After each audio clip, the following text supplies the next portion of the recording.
Welcome to my channel. ఇంట్లోకి దోమలు రాకుండా మనం ఆల్ అవుట్ కానీ లేదంటే జెట్ బిళ్ళలు వాడుతూ ఉంటాం కదా. ఇవి వాడినప్పటికీ మనకి ఎలాంటి ప్రయోజనం ఉండదు. కాబట్టి మనం వెల్లుల్లితో ఇంట్లోకి దోమలు రాకుండా ఎలా చేయాలో తెలుసుకుందాం. ముందుగా మనం కొన్ని వెల్లుల్లిని తీసుకోవాలి. అందులో రెండింటిని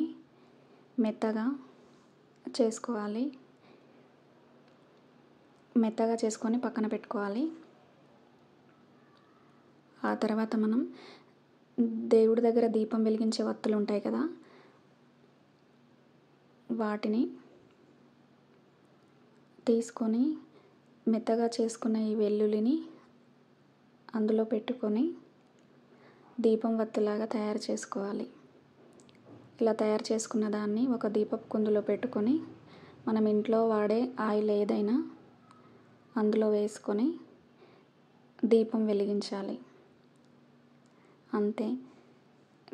వెలుగుతున్న దీపాన్ని చీకటిగా ఉండే ప్రదేశంలో కానీ లేదంటే దోమలు ఎక్కువగా ఉండే ప్లేస్లో పెడితే దోమలు రాకుండా ఉంటాయి.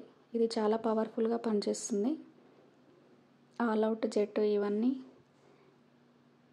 వాడిన ప్రయోజనం ఉండదు. కాబట్టి ఇలా ఒకసారి ట్రై చేయండి. Please subscribe my channel.